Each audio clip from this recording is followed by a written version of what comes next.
Okay. Good morning and welcome and welcome to my hair tutorial. Just kidding. Good morning and welcome to Coffee Talk. Now, I know what you're thinking.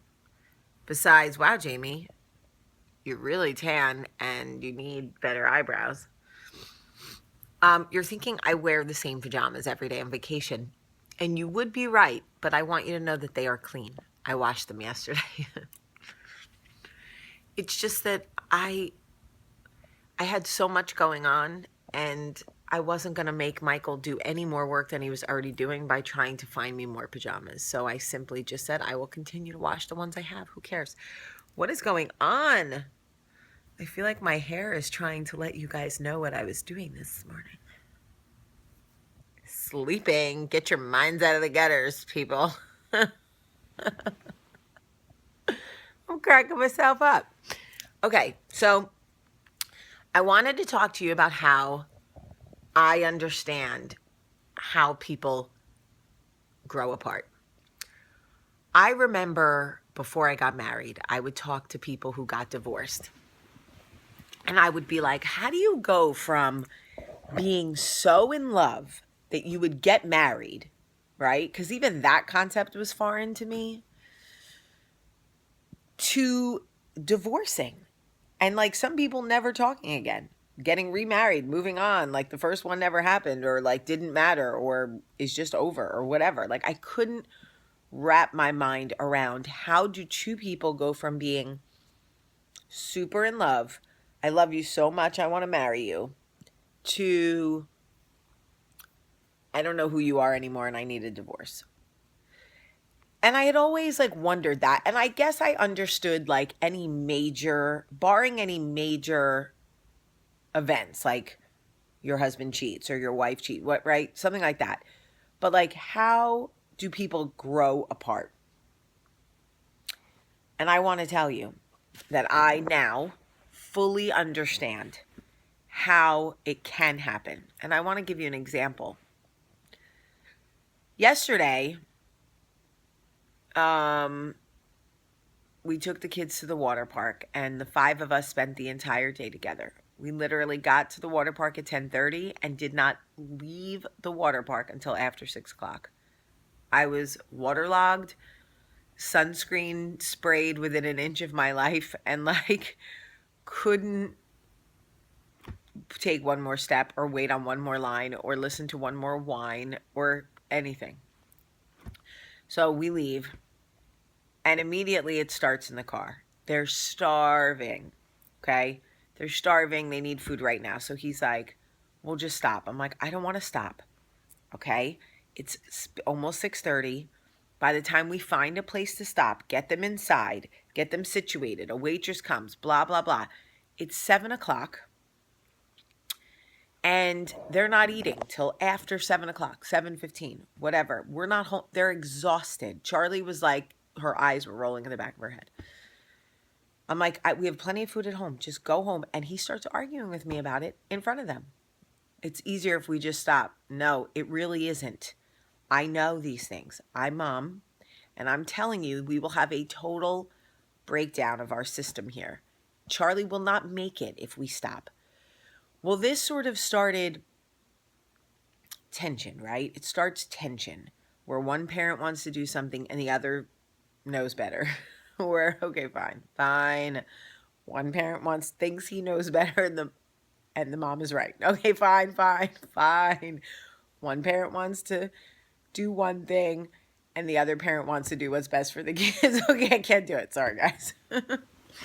So anyway, we end up coming home, which was a much better decision because while I was making dinner, Charlie fell asleep on the couch, which is exactly what I knew was going to happen, but whatevs. Lucky guess, I guess. So, meanwhile, back at the ranch, kids eat, I sit with them, Michael sits with, we're fine. We're all fine. We're eating, we're hanging out, we're talking, whatever. We get everybody to bed. And I put the kids to bed. Long story short, they come downstairs. Max puked. Now, Max suffers from horrible reflux and pukes in his mouth all the time. Sometimes he swallows it. I know, totally gross. Other times he lets it out, even grosser. And he's on medicine for it, but like, it is what it is. When he drinks a lot of water or when he jumps up and down after he eats, this is what happens. So anyway, I separate all of them. No more sleepover, because I told you if you guys didn't go to sleep, blah, blah, blah, blah, blah. Fast forward. Michael comes into the kitchen. I say, listen, now I want you guys to listen to me because I want you to hear how I said it.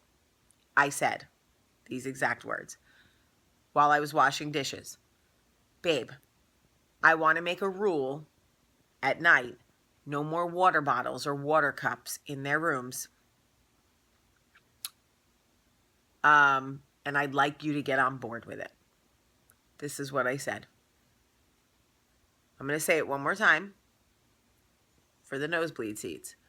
I'd like to make a rule, no more water cups or sippy cups in their rooms at night, and I'd like you to get on board with it. I don't know what he heard, but he came back at me like, so Max threw up, so you're putting it on me? No, I'm not putting it on you at all. I'm putting it on the water cup. I'd like to make a rule about the water cups, and I'd like you to get on board.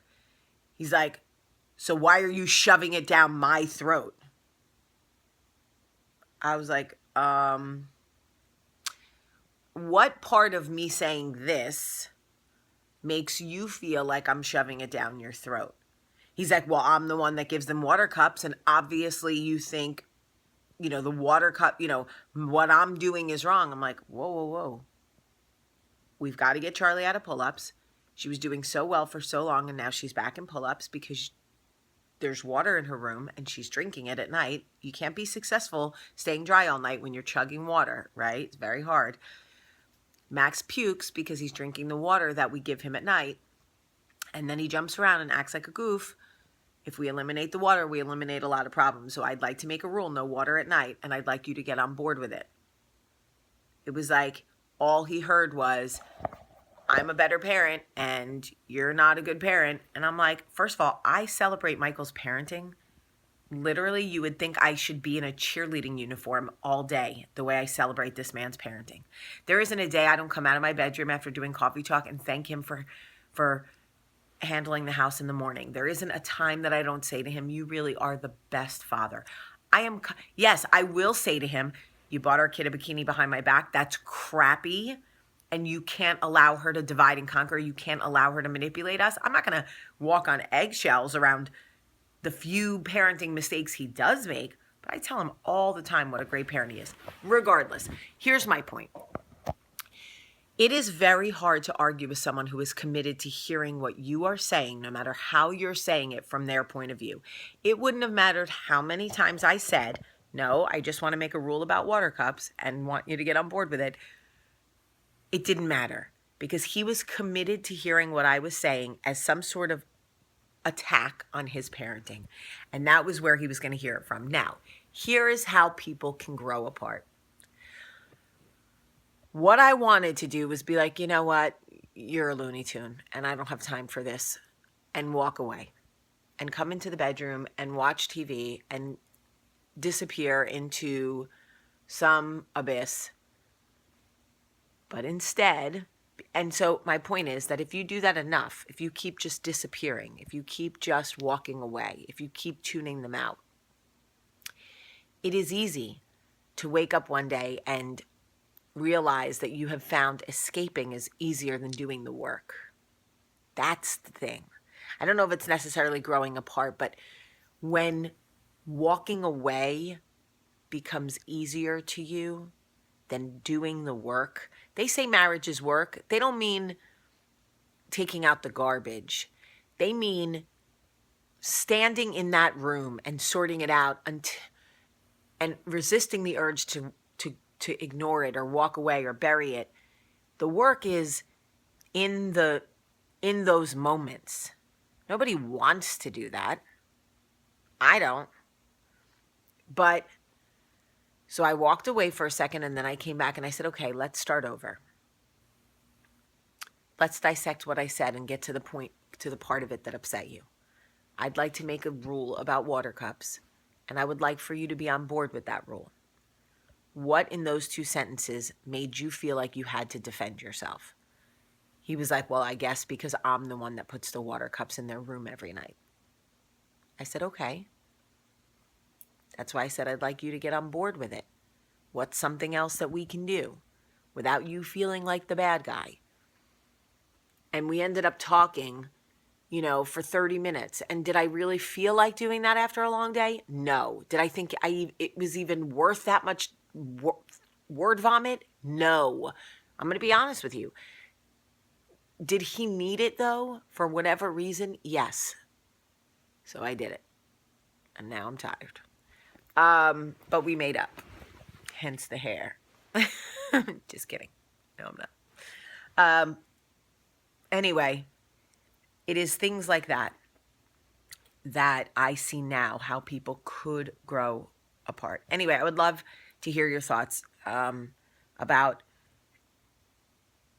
sort of growing apart. Did you grow apart from someone? If so, do you know now, looking back, how that happened?